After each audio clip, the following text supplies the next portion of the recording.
할렐루야.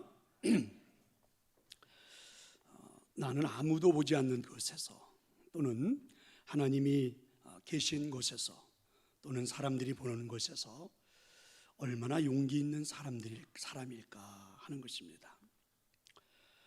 사실 이 용기는요, 우리가 어려움에 직면했을 때 그리고 우리들의 위기의 순간에 굉장한 빛이 나지요. 그런데 우리가 인생을 살면서 어려운 일들이 많은 건 사실이지만 생명을 걸 만한 그런 위기가 우리들에게 얼마나 많이 나타나게 될까 하는 것입니다. 사실은 생명을 걸 만한 그런 위기적인 상황들은 그리 많지는 않습니다. 그렇지만 사소한 일들 가운데 어려움과 고난을 겪지요. 이럴 때 우리들의 생각에는 용기 있는 그 결단, 또 용기 있는 성품은 한순간에 만들어지는 것이 아니라 사실은 매일매일 작은 삶에서 결단되어지고 만들어져 가는 것이라 이렇게 볼 수 있습니다. 사소한 일 같지만 아주 작은 일에서 용기 있는 결단을 잘해서 정말 필요할 때에 놀라운 하늘의 복을 누렸던 한 사람을 저는 용기 있는 삶을 살았던 다니엘을 소개하려고 합니다.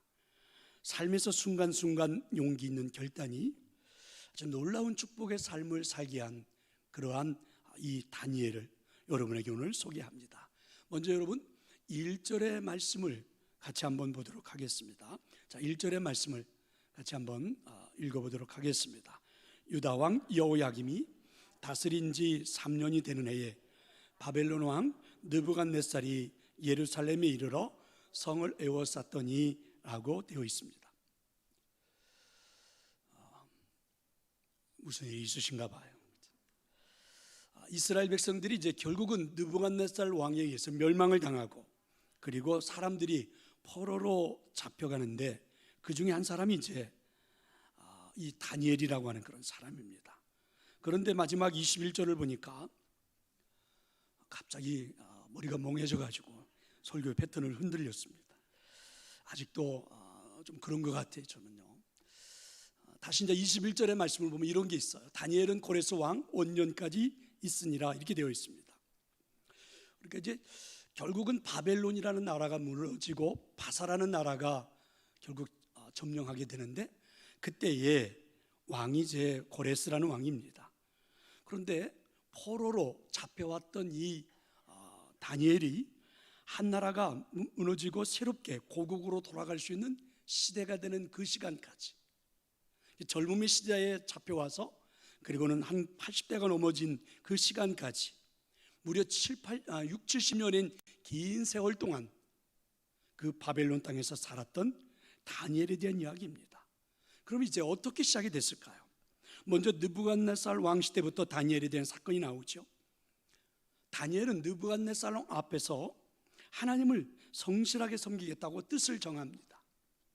그리고 느부갓네살 왕의 꿈을 해석해줘서 한 나라의 관리로 발탁이 되고 그리고 느부갓네살 왕의 아들이었던 이 벨사살이 왕이 되었을 때 또 한 번의 사건이 일어납니다.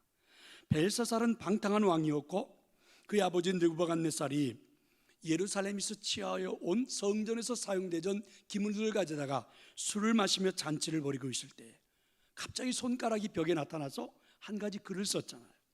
그래서 이 글을 누구도 해석하지 못할 때에 다니엘이 해석을 해줍니다. 그게 이제 다니엘서 5장 24절부터 28절이죠. 메네메네 데겔 우바리신 이런 단어였습니다. 해석을 해주는데 메네는 하나님이 이미 왕의 나라의 시대를 세워서 그걸 끝나게 하셨다 이런 말이고 데겔이라는 말은 왕을 저울에 달아보니까 부족함이 보였다는 것이고 우바리신이라는 말은 왕의 나라가 나뉘어서 메다와 바사 사람에게 준바되었다 이런 말입니다. 이 해석이 끝나기도 전에 그날 밤 벨사살 왕은 죽음을 당했고 그리고 다리오 왕이 등극을 합니다. 특별히 이 다리오 왕은 3명의 총리를 두었고 그 중에서 다니엘을 총리합니다. 그런데 사람들의 시기로 다니엘을 모의하고 죽이려는 그런 일들이 벌어져서 30일 동안 왕의 어떤 누구에게도 절을 하지 못하도록 금령을 만듭니다. 그런데 이것을 어기는 자는 사자굴에 던져넣겠다 이런 하나의 금령이 만들어졌는데도 다니엘은 매일매일 하나님을 섬기는 사람이었기에 그리고 결국은 그 사자굴 속에 던져지게 되고 그리고 사자굴에서 구원받는 사건이 나옵니다. 이렇게 해서 원년 느부갓네살 왕 시대부터 시작해서 이스라엘 백성들이 다시 고국으로 돌아가는 다리오 왕, 그 다음에 고레스 왕 시대까지 이 다니엘서는 다니엘에 대한 여러 가지 많은 사건들이 기록이 되어집니다. 그 가운데 정말 우리가 눈여겨볼 단어가 하나 있습니다. 그건 다니엘서 6장 28절이에요. 이 다니엘이 다리오 왕의 시대와 바사 사람 고레스 왕의 시대에 형통하였더라. 굉장히 중요한 단어입니다. 형통이라는 말이에요. 용기 있는 자 다니엘은 형통한 삶을 살게 되었다, 이런 표현입니다. 포로로 잡혀온 땅에서 노예로 살아가야 될 그의 인생이 한 나라의 관리가 되었습니다. 관리가 됨으로 해서 승승장구하는 게 아니라 오히려 위기가 찾아오죠. 신전 신을 섬겨야 되는 그 위기 가운데서도 죽음의 위협을 받던 순간에도 형통한 자가 되어 오히려 더 큰 승리자가 되고 이렇게 해서 국무총리가 되었는데, 국무총리가 된 자리에도 죽음의 위기가 찾아오잖아요. 그런데 그 위기를 잘 극복해서 오히려 왕에게 더 신임을 받는 형통한 자가 되었다, 이렇게 성경은 말해주고 있습니다. 노예로 잡혀와서 노예로 살아야 될 그의 인생이 오히려 자신을 노예로 삼았던 그 나라의 왕 다음 가는 최고의 자리까지 올라가는 총리가 된 형통한 삶을 살게 된 것은 오늘 성경은 이렇게 말해줍니다. 용기 있는 성품, 용기 있는 행동, 용기 있는 결단. 이게 바로 다니엘이라는 것입니다. 사랑하는 성도 여러분, 다니엘과 같은 용기 있는 삶은 그러면 어떻게 만들어진다고 생각하십니까? 용기 있는 삶은 어떻게 만들어질까요? 용기 있는 삶은 사소한 것에서부터 시작됩니다. 저는 여러분, 인생을 살면 살수록 매 순간마다 사실은 용기가 필요하다고 생각합니다. 아주 사소한 일인 것 같지만, 그죠?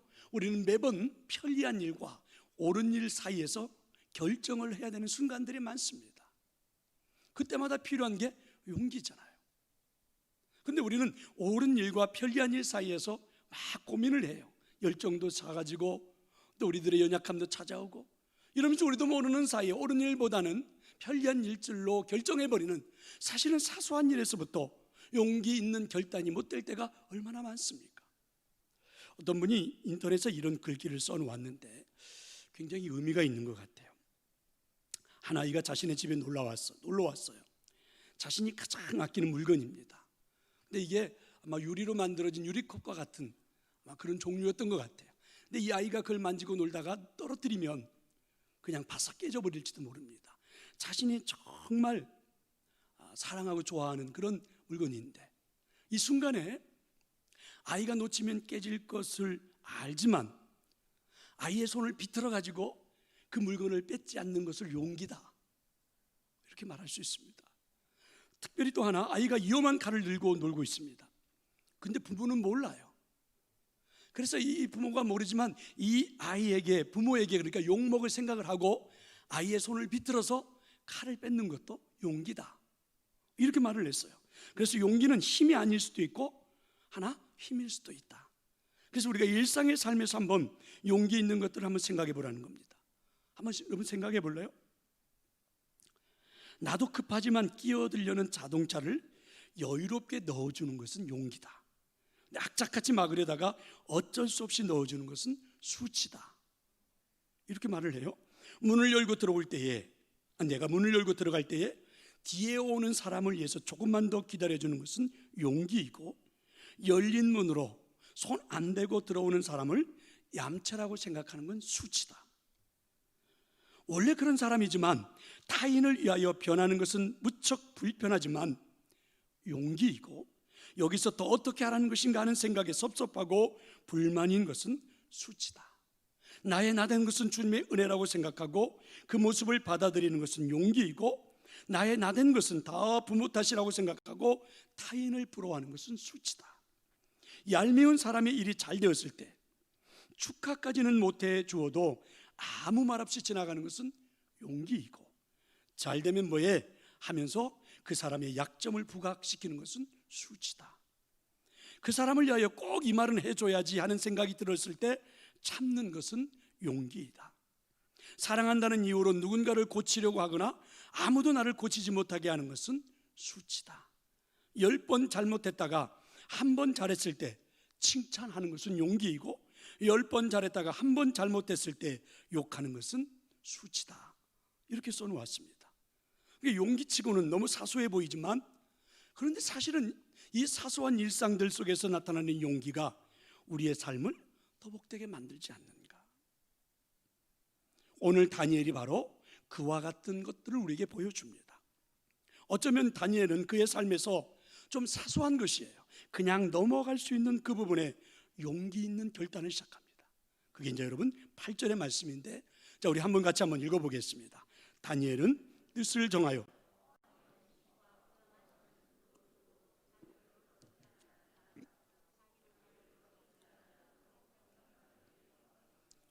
그렇습니다.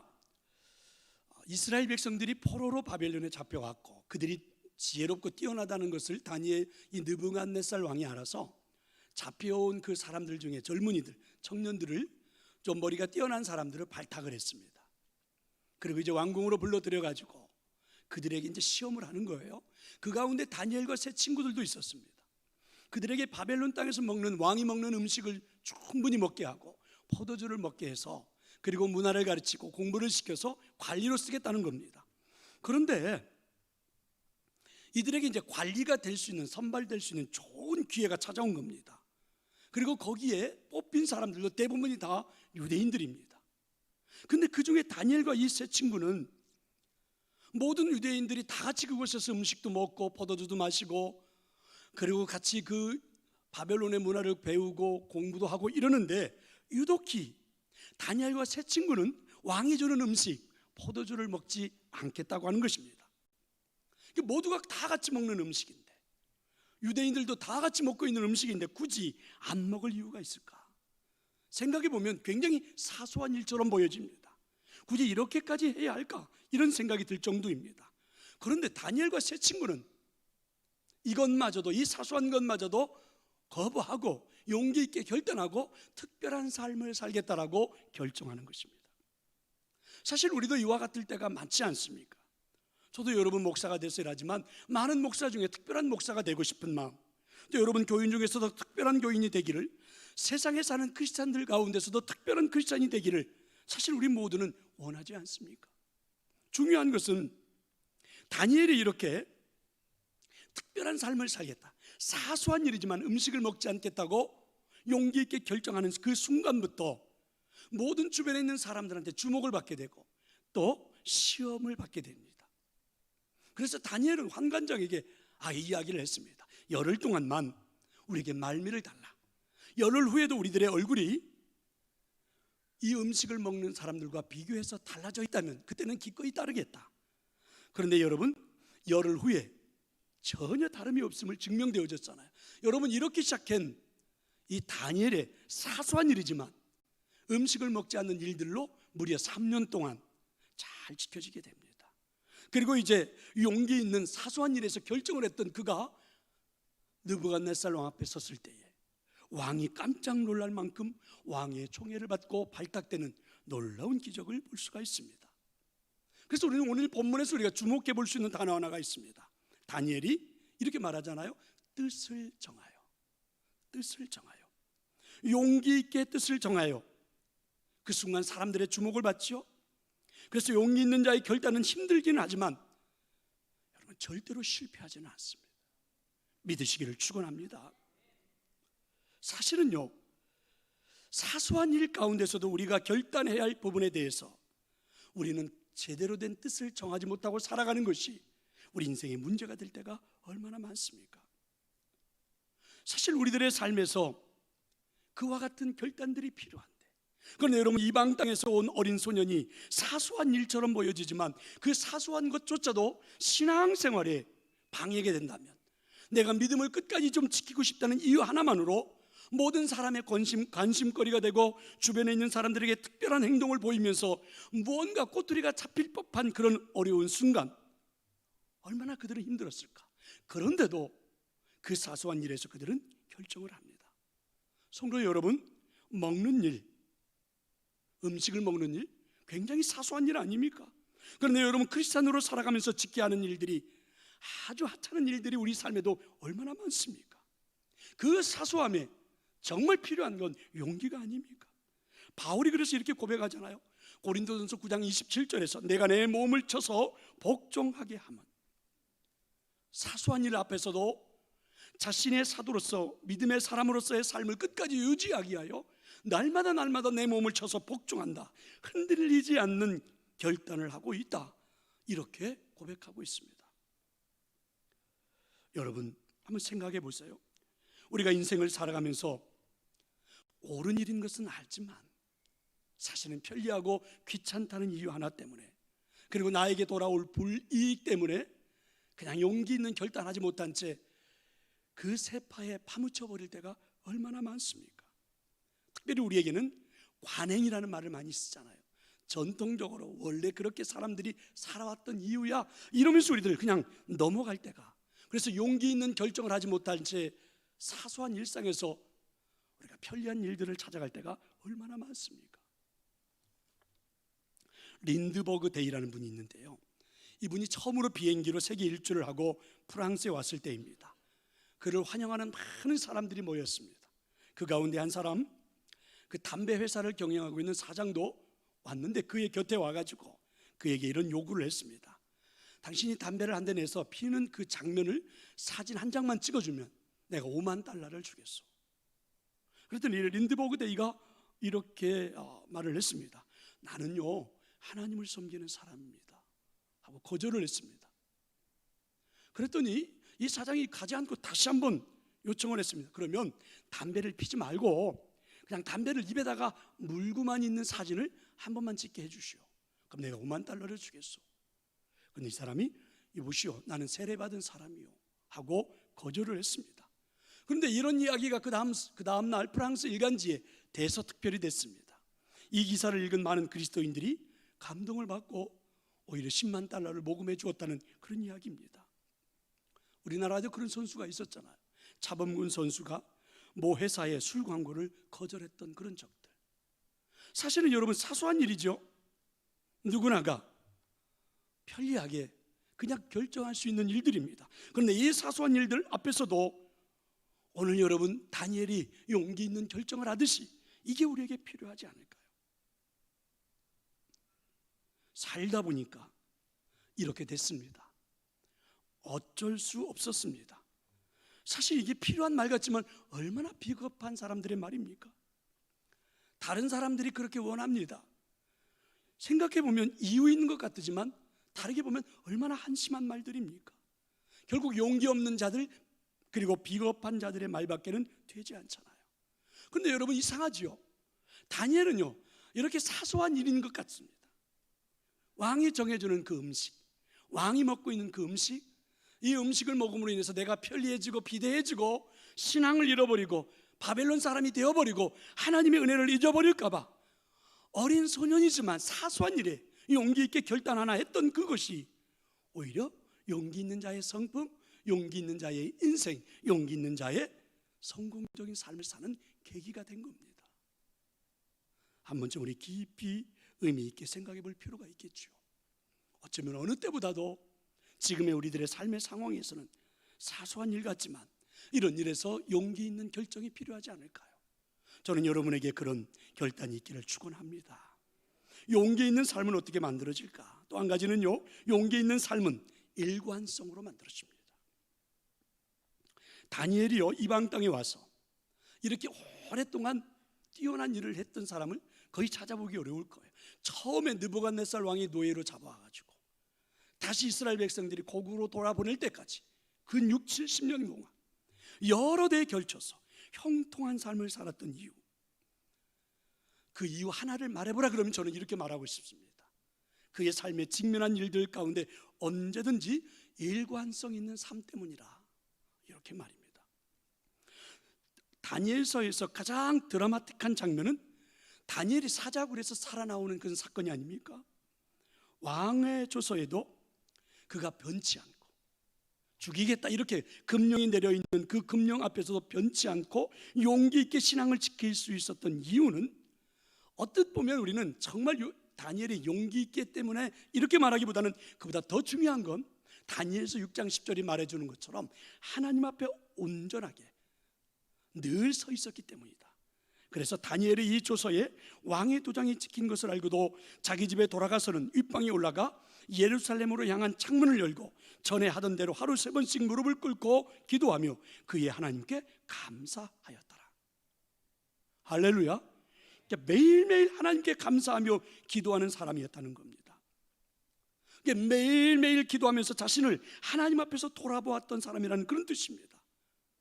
하나님 앞에서 뜻을 정하고 용기 있는 그 삶을 시작했던 다니엘의 인생, 용기 있는 삶이 그를 지켜준 것이 아니라 용기 있는 결단으로 늘 일관성 있게 하나님 앞에 서 있었던 그의 삶에 하나님이 그 인생을 지켜주셨다.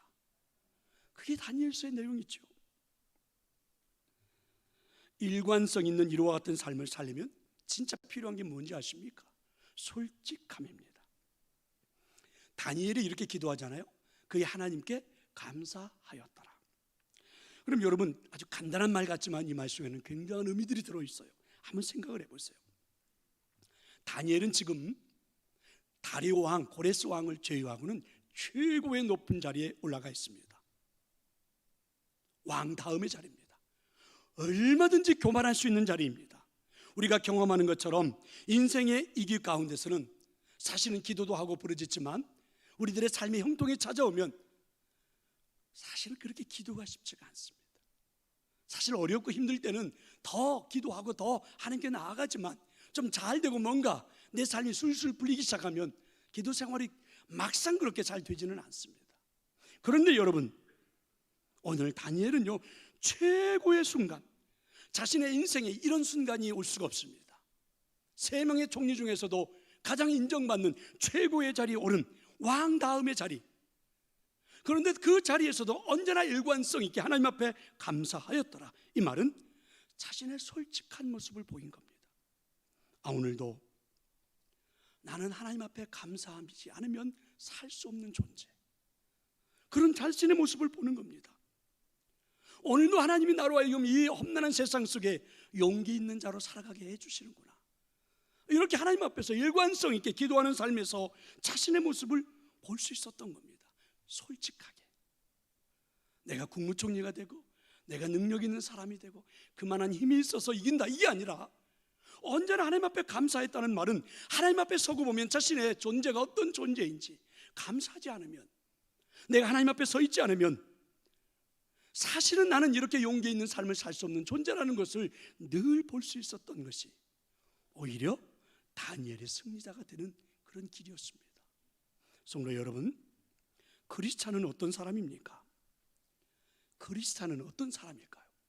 크리스찬은 솔직함으로 일관성 있는 삶을 살아가는 사람들이 크리스찬이 아닐까요? 왜냐하면 자 보세요 여러분, 내 자신의 삶을 그리고 자신의 죄를 하나님 앞에 용기 있게 고백할 수 있는 자만이 사실은 인생을 정직하게 살아가지 않습니까? 오늘도 우리 여러분 예배 시간에 참회의 기도를 드렸잖아요. 한 주간에 살아왔던 나의 삶을 두고 하나님 앞에 고백을 했습니다. 그런데 여러분 생각해 보세요. 우리가 우리의 죄를 하나님 앞에 고백한다는 일이 얼마나 두려운 일입니까? 내가 잘못했던 일을 다시 내가 내 입으로 이야기를 해가지고 하나님 앞에 솔직하게 드러낸다는 것이, 내 추하고 더러운 모습을 다 드러내 보인다는 것이 얼마나 여러분 무서운 일입니까? 기도를 하면 할수록, 하나님의 성전에서 기도의 생활이 시작되면 시작될수록, 내 기도 생활이 깊어지면 깊어질수록 하나님 앞에 용서를 구할 부분이 너무 많다는 사실을 우리 잘 알지 않습니까?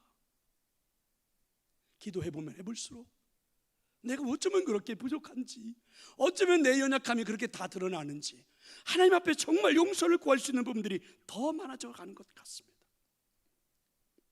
하나님을 대면하지 않는 자, 자신의 죄를 고백할 수가 없습니다. 세상 사람들이 기독교인들을 놓고 많이 폄하하지요. 마르크스는 기독교를 민중의 아편이라고 그랬습니다. 그의 사상을 받은 유물론자들은 여전히 지금도 하나님을 믿는 자들을 조롱하지요. 이렇게 용기 없는 자들이다, 연약한 자들이다. 그래서 이 사람들은 하나님을 의지하는 존재들이다. 이렇게 우리를 비판합니다. 근데 저는 역으로 이렇게 말해보고 싶습니다. 진짜 용기 있는 자들이 크리스찬이라는 사실을 아는가? 왜냐하면 용기 있게 우리는 하나님 앞에 내 자신의 죄를 고백하고 하나님의 용서를 빌 줄 아는 그런 사람. 그래서 하나님 앞에 내 자신의 더러운 부분들을 다 용서를 구하고 솔직한 양심을 가지고 하나님 앞 사람들 앞에서 살아가려고 노력하는 사람들, 이게 크리스찬들이 아닐까. 언뜻 이런 생각이 듭니다. 사람들이 왜 예수님 품으로 못 돌아올까? 자신들의 죄가 드러날까 봐 하나님 앞에 내놓을 용기가 없어서 못 돌아오는 것은 아닐까? 이런 질문도 가능하지 않을까요? 저는 이렇게 놓고 보면 멋진 정의 하나를 한번 표현해 보고 싶습니다. 그리스도인으로 입문하는 데는 용기가 필요하다면 제대로 그리스도인이 되는 데는 더 큰 용기가 필요하다. 그리스도인이 되는 용기란 무엇입니까? 여러분, 우리가 그리스도인이 된다라는 것을 말할 때 용기가 무엇입니까? 사실은 성령의 인도하심이 아닙니까? 여러분, 성령님은 우리 눈에 보이지 않습니다. 그런데 우리를 인도하고 계십니다. 성령님은 심하게 우리에게 말씀도 하시죠. 성령님은 때로 우리에게 지시도 하십니다. 보이지 않는데요. 우리 눈에 보이지 않는데. 그런데 여러분, 우리는요, 성령님의 지시하심, 성령님의 말씀하심, 성령님의 인도하심 때문에 사실은 보이지 않는 그 길을 따라가고 있는 것 아닙니까? 이런 걸 믿음이라고 그러죠. 그래서 바라는 것들의 실상이요 보지 못하는 것들의 증거라 이렇게 말합니다. 여러분, 믿음의 길은요 보고 가는 게 아니잖아요. 보이지 않는 길을 믿음으로 인도하심을 믿고 따라가는 길 아닙니까? 여러분, 우리 그런 놀이 한번 해보셨잖아요. 사람이 내 얼굴에다 이 눈을 가립니다, 수건으로. 그리고 앞에 서서 막 박수치고 소리를 치면서 앞에 아무것도 없어, 빨리빨리 걸어도 돼, 따라와 따라와. 그러지만 여러분, 우리가 발걸음을 쉽게 내디딜 수 있던가요? 아무리 앞에서 소리를 쳐도 여러분 빨리빨리 걸어갈 수가 없습니다. 더듬. 사실 그렇지 않습니까? 성령님께서 우리에게 말씀을 하십니다. 가야 하는 그 길에 대해서, 인생에 대해서 말씀을 하십니다. 근데 우리는 여러분 보이지 않는 그 길, 본 적도 없는 그 길을요 한순간 한순간 한 발 한 발을 내딛는 용기를 가지고 따라가고 있는 것입니다. 우리에게 왜 용기가 필요합니까? 성령의 인도하심 때문이 아닐까요? 오늘도 여전히 성령님이 내 앞에 서서 내 길을 인도하고 가고 있다면 편리한 바다는 옳은 일, 성령의 인도하심에 용기 있게 결정해야 되는 것이 맞는 말 아닐까요? 이게 바로 오늘 다니엘의 인생의 삶이었습니다. 일관성 있게 언제나 늘 하나님 앞에 섰고, 그리고 하나님 주시는 그 은혜를 가지고 솔직하게 자신의 죄악을 들여다보면서 하나님 없이는 살 수 없는 존재라는 것을 알기에 어느 한순간에도 다니엘은 용기 있는 결단, 그리고 그의 인생을 그렇게 형통한 축복의 삶을 살게 한 것입니다. 믿으시기를 축원합니다. 다니엘의 용기 있는 행동이 만들어낸 형통의 삶을 보면서 우리들도 한번 이렇게 하고 싶습니다. 결정적인 순간에 용기 있는 자의 삶을 사는 것. 가끔 영화를 보면 최후의 순간에 자기의 구명조끼를 벗어주면서 홀로 남겨져 죽어가고 있는 사람들을 보면서, 또 누군가를 구하기 위해서 기꺼이 자신의 생명을 던진 사람들의 모습을 보면서, 순교의 순간까지 끝까지 신앙을 지키며 담대하게 죽어갔던 사람들을 보면서 우리는 이런 생각을 하지 않습니까? 나도 저렇게 살 수만 있다면, 나도 저렇게 살 수만 있다면. 그렇죠? 오늘 여러분 이 성경에 나오는 다니엘을 보면서 나도 저렇게 살 수만 있다면, 정말 여러분은 그렇게 용기 있는 자의 삶을 저는 살아갈 줄로 믿습니다. 오늘 말씀을 마치려고 합니다. 다니엘의 삶의 위기가 찾아오죠. 이방 땅에서 노예가 되고, 그리고 포로가 되고, 이방 신을 섬겨야 되기도 하고, 때로는 죽음의 위기에 처해지기도 하고, 그러나 그 순간순간마다 언제든지 여러분 다니엘은 용기 있는 결정을 했습니다. 아주 사소한 일에서부터 그리고 일관성 있게, 그리고 언제나 늘 자신의 솔직함을 보면서, 그리고 하나님 앞에 온전하게 섰지요. 그게 결국 한 나라의 노예로 잡혀왔던 그가 총리가 되는, 그리고 끝까지 형통한 삶을 사는 놀라운 역사를 체험한 것입니다. 성령님께서 함께 하시면 저는 이렇게 될 줄로 믿습니다. 결국 용기 있는 자의 삶의 선택을 할 수 있는 성품의 사람이 된다는 것은 성령님과 동행하며 살아가면 가능할 것입니다. 디모데후서 1장 7절이 이렇게 말하죠. 하나님이 우리에게 주신 것은 두려워하는 마음이 아니고 오직 능력과 사랑과 절제하는 마음. 성도 여러분, 이제부터는 용기 있는 성품의 사람이 되시기를 축원합니다. 아주 사소한 일에서부터, 그리고 매일매일 일관성 있게 하나님 앞에 한번 서보고 자신의 솔직한 모습으로 한번 돌아가 보고, 그리고 매 순간순간 결정적인 일들이 나타날 때마다 한번 다니엘처럼 용기 있게 결정해 보십시오. 반드시 성령님이 우리와 함께 동행하시기에 다니엘과 같은 형통한 자의 복이 우리 삶에도 임할 줄로 믿습니다. 기도하겠습니다.